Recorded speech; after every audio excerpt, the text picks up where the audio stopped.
The Texas A&M Today show is made possible thanks to Grow College Station. Howdy from Texas A&M. We're on a mission to find the best and brightest at Texas A&M, taking you behind the scenes of one of the nation's largest universities. In today's episode, we see how Texas A&M thrives at supporting Texans in all walks of life. From the way it's designed, to the tradition, to the game day pageantry, there's nothing like game day at Kyle Field. We're developing a relationship with you. We want to get to know you. We want to help you achieve your dreams. A&M's offered me so much opportunity to live up to my potential, and I want nothing more than to give back to the school. Welcome to campus. Welcome to Texas A&M Today. Howdy, I'm your host, Chelsea Reber, coming to you today from Kyle Field. With 102,733 seats, it's the fourth largest stadium in the United States and the largest in the Southeastern Conference. And we start our episode here with football. Not the on-field play or the press conference banter, but the background operations that allow each home game to take place. Hundreds of people work together in an attempt to keep game day safe for the players, coaches, and fans. And we got a rare peek behind the scenes.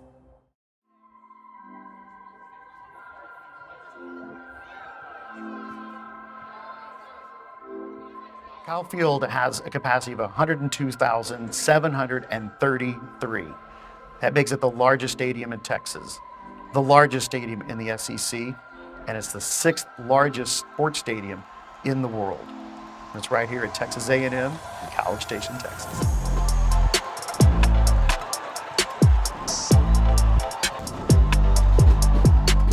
You have the core marching around campus. Tailgating is everywhere.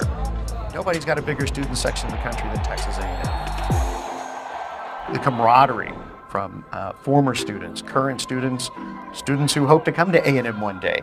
It all happens at football game day, 7 Saturdays a year. We're charged with overseeing all the home athletic events. There's so many things that are going on game day. It takes a massive team. We have weekly meetings with more than 100 people in them, university stakeholders from all areas of campus and the community, and really our federal partners as well. And so many things are happening behind the scenes that fans may never experience, yet they're experiencing it. Their safety and well-being is being planned out the whole year. Our command center is very robust. We have representatives in this room ranging from the FBI to a joint terrorism task force to folks that are representing different law enforcement agencies in town, medical, transportation, safety, emergency management. We've got everybody represented in one area. The most important reason to have an emergency plan is to make sure that when something happens, we have all of the relevant stakeholders together, located in one location. We have an understanding of whose responsibility is it to make critical decisions, life safety decisions, right? Actually, much of the role of emergency management is prior to game days. So a lot of what we're doing prior to is the week of a game, we start to put together, the emergency management team starts to put together what we call our event action plan. And so this is a document that contains all of the relevant information for that particular game.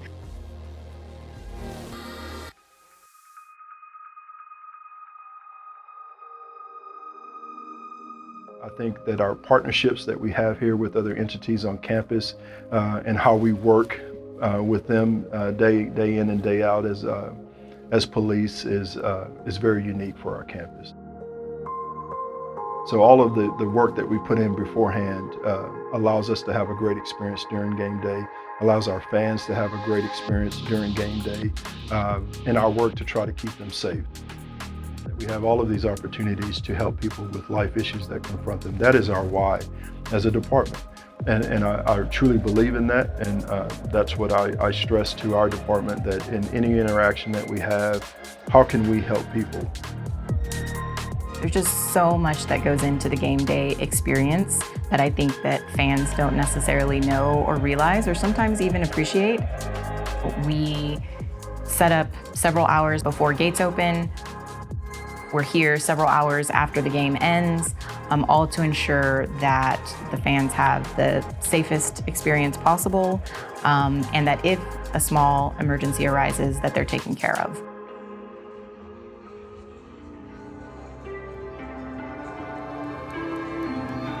Just really helping our fans have a great experience while they're here. From the local law enforcement, state law enforcement, our FBI counterparts, and all of the other entities across campus that come together to make this a great experience here on Aggie Game Day. So it's worked well. We're really good at it, and I'm proud of what everybody's doing. Our ultimate goal is for everybody to come, enjoy their time here, leave as safely as possible. It takes a lot of different groups to be able to do that. And I'm just really proud to be part of the team that gets to be part of that experience. It's something that I've done for 20 years now. Since I was a student volunteer with University EMS, I have worked football games in the command post. So it's something that I love and I'm really proud of, and I'm thankful that I've had that opportunity just to work with amazing people 7 times a year. I hope fans appreciate when they come in, it's not just winning and losing on the field, that the whole experience for them has been reviewed and analyzed and worked on year-round.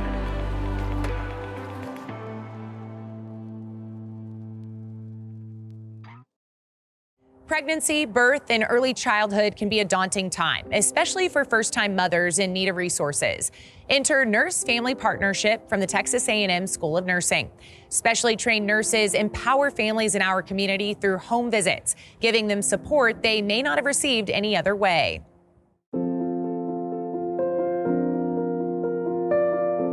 Nurse Family Partnership is really what I consider kind of a jewel in the crown for the School of Nursing. We bring first-time moms who are low income, and they get paired with a registered nurse early in the pregnancy, and that nurse will follow them through the entire pregnancy all the way until their baby turns 2.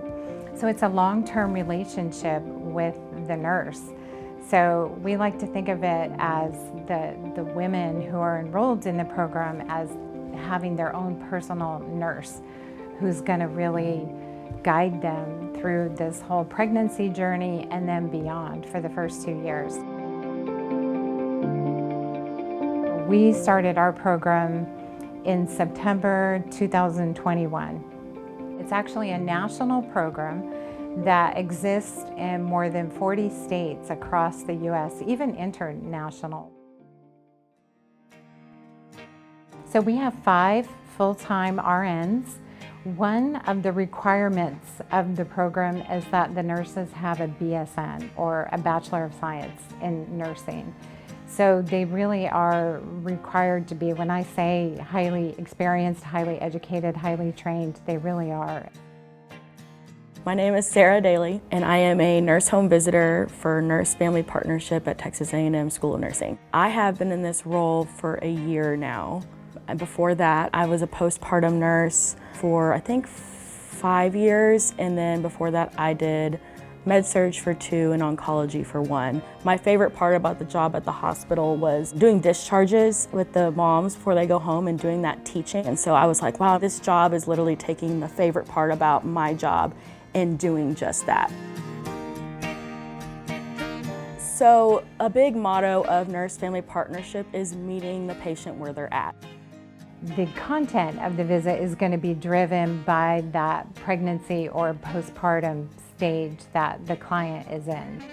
That's one great thing about coming in the home, is that we get a feel for how their family dynamic is and get to know them a little bit better, where they're comfortable so they're not uncomfortable sitting in, a doctor's office.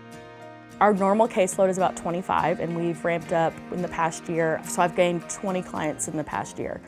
And it's been really rewarding to see these moms access this and realize that they are capable of so much more than just a statistic.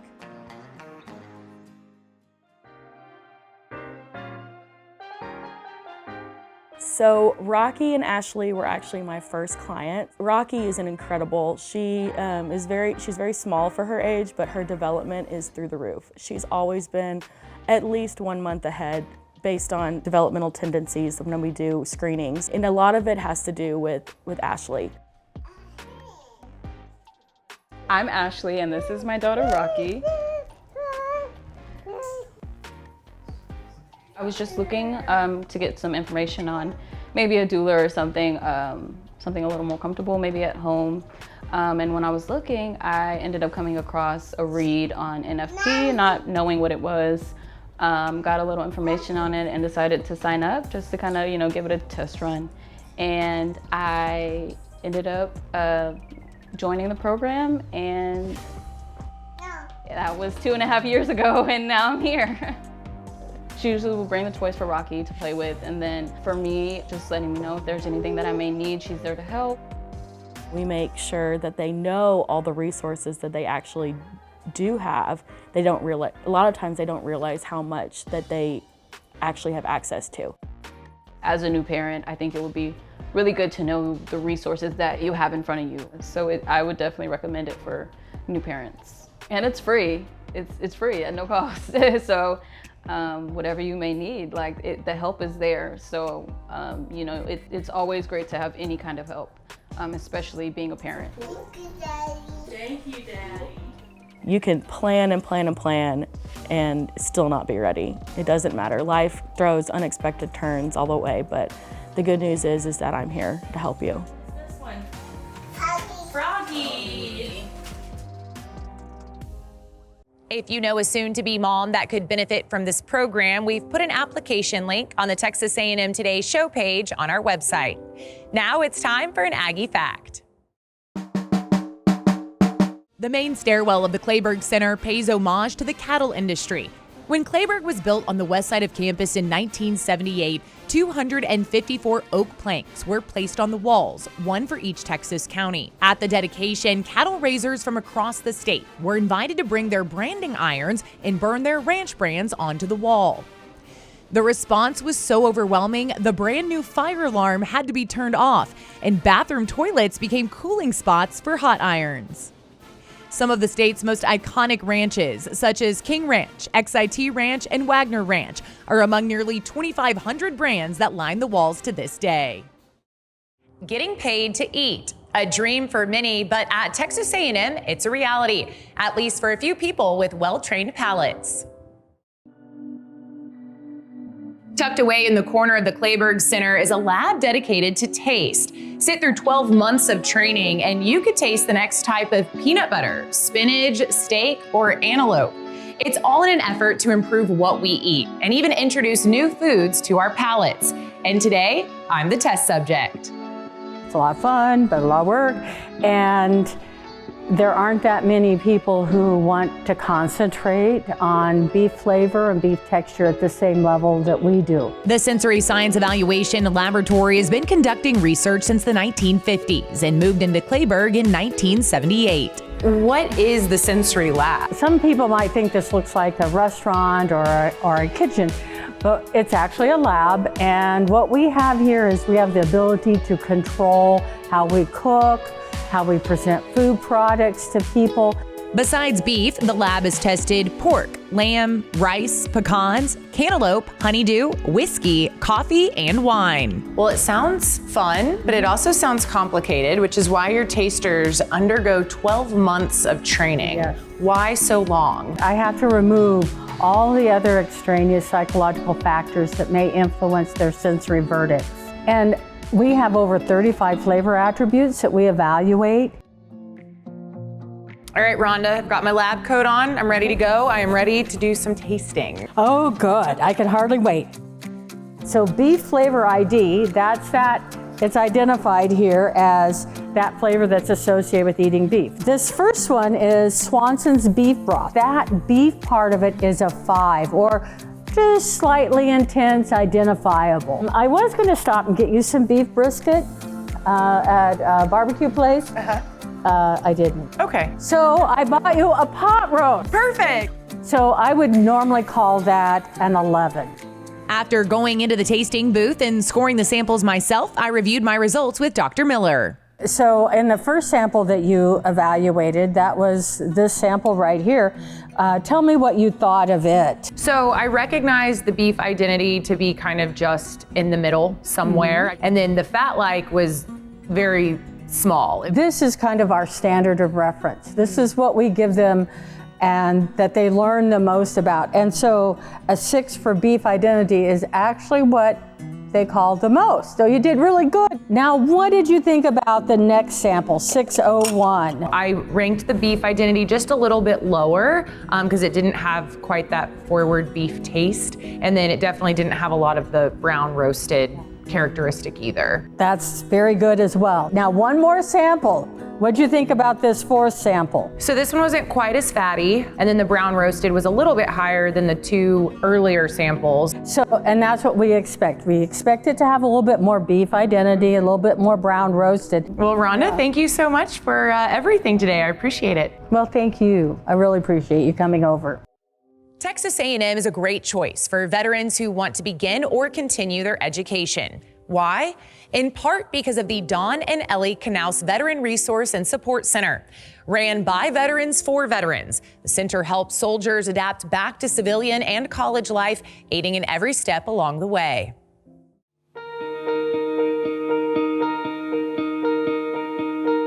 We believe in transforming and sustaining Texas A&M University, Aggie Land, as the destination of choice for student veteran success.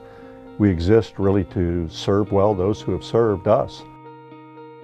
So there's probably 4,300 plus student veterans and family members who we try to serve through our various programs. I mean, the military spent a lot of time creating leaders for some very challenging circumstances. Let's take that and maximize it, identify paths that they may have never thought existed for them. My name is David Haney, and I am a student coordinator for the Valor Squared program at the VRSC. I did 3 deployments, 1 to Bosnia, and then 1 to Afghanistan, and then 1 to Iraq. I joined the military because I really needed motivation and I needed direction. And so when I got out of the military, they said, oh, we have the perfect job for you. You can be a police officer or you can be border patrol. And in my mind, I was just, well, I just got done doing that pretty much. I don't want to do that anymore. So my first instinct was to give school a shot. And it didn't go very well at all. It was hard. It was hard to readjust and, you know, to pay rent when you've never had to pay rent before, and to buy groceries when you've never had to buy groceries before. So it's rough, especially when you're, you know, in your mid-20s and you're kind of already expected to know how to do this. In the military, you have your battle buddies, and you're always connected because of the structure. And when they walk on campus, that structure doesn't exist. But here they can find people that are in that same position, and they can connect, and they have a place to plug in. The 2 biggest things for me were the welcoming attitude. The second thing is, with that is the ability to live up to whatever potential you feel like you have. The VRSC gave me an opportunity. I came in as a, you know, this unknown student veteran from out of state. I think that in and of itself is an immense boon to student veterans at A&M. My thoughts are deep, tactical, and profound. I work at my best when I have time. When I was 17 years old, I was really drawn to the idea of being able to both serve my country and to go to school at the same time. I didn't really think at the time of all the hardships that would come from it. Constantly having to switch hats, one being in the military, one being in college, and then having to have 1 or 2 other jobs on the side as well. On the first day of school in the fall of 2022 last year, that's when I just hit my breaking point, and I thought to myself, okay, I can't do this alone anymore. And I had $20 in my pocket. Everything that I had been absolutely exhausted, and I had no means to be able to pay for basically my next week's meal. This is not cutting it. I can't do it. I need to go ask for help. And so I went to the VRSC, which was now inside the MSC building, and I thought to myself, okay, maybe if they don't have jobs there, maybe they at least can help point me in the right direction. Thanks to the VRC, I was able to find consolation and financial help, and later on it built into a whole community of people that I call my tribe. A lot of campuses have great student veteran support programs, but they tend to be reactive. We want to help these student veterans identify potential issues, whether they're academic, financial, family, or career, well before they're problems. And we want to give them the resources early on to make sure that they don't feel that need to stop or drop out. If it wasn't for the VRC overall, I mean, I wouldn't have my own little safe space for me to just be. And I thoroughly enjoy it. I had no idea all the good things that it had until I was really in a place where I needed it the most. But I wish that I had stepped out of my comfort zone to be able to embrace it and to see it and to just be there, because if you just give it a chance, it really is a whole lot more than what you can imagine.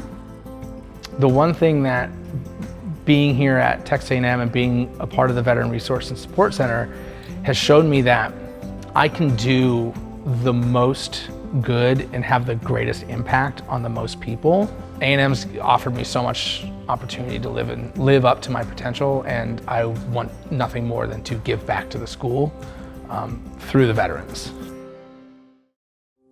You can help support our student veterans with scholarships, programs, and Aggie Ring sponsorships. Visit the Texas A&M Today show page on our website for more information. Next, I caught up with a Texas A&M difference maker for a one-on-one conversation. Today, that's Texas A&M women's basketball head coach Joni Taylor. The SEC 2021 Coach of the Year is the 8th head coach in program history and is set to start her 2nd season. You've been in Aggie land for a little over a year now. What do you love about Texas A&M? So many things. I think the first thing that comes to mind is just the love that we feel, the support that we have from the institution, the athletic department, the 12th man, the community, the Brazos Valley community has been tremendous to not only me and our family, but our entire staff, our players. I think it's just a deep understanding and love for everything Aggie related. And to see that type of commitment and trust and loyalty is something that you don't find often. What is it like following in the footsteps of an Aggie legend and recent Basketball Hall of Fame inductee, Coach Gary Blair? I consider it a tremendous honor. I approach it every day with great humility. He's got his name on the floor for a reason. I can remember being an assistant coach and watching Coach Blair when he was at Arkansas, when he was here at Texas A&M, and just like how he always led, and he had the great ability to take off his institutional hat and make decisions and, you know, advocate for what was best for our game, not what was best for him or for the program he was representing. And that's something that always stuck with me. And to now know that I am walking in his footsteps means a lot. Being a college coach isn't just about the game. It's also about leading and growing people. How do you take on that challenge? It's so important because your lifespan after the ball stops bouncing is a lot longer than your lifespan with the basketball. And so we try to prepare our student athletes for life after sport. Basketball is what you do, it is not who you are. And so having regular conversations and check-ins about when the ball stops bouncing, what are your dreams? What are your ambitions? What are your goals? Personally, what is rewarding for you about working with student athletes? Obviously, winning games is great. You know, winning championships, competing for championships, that's our goal. That's what we're here for. But what is most rewarding for me is to watch a player walk in as a freshman and not know a thing, or be very limited in what it is they think that they know, and then to see their maturation over the course of time that they're with us, and to watch them as seniors, you know, their evolvement, their evolution on and off the court. That would be what is most rewarding for me, to see the growth and to know that we had a little part in helping them to become better women and better people. What personally drives you? I think when I was younger, it was to not disappoint. I never wanted to disappoint my parents, my coaches, my community back home in Meridian, the people who had supported me and believed in me. So the drive was, don't disappoint. And so that's what pushed me. That's why I went so hard, because I never want to disappoint. Now my drive is just service, and it's my relationship with God. Like in everything that I'm doing, my purpose and my drive is, am I serving Him by doing this? And that's what wakes me up every day. Best of luck in your 2nd year at Texas A&M, and thank you so much for joining us today. Thank you for having me. You can watch the full version of our conversation on our website. That's it for this episode of Texas A&M Today. You can watch all past episodes on pbs.org or our YouTube channel. Gig 'em.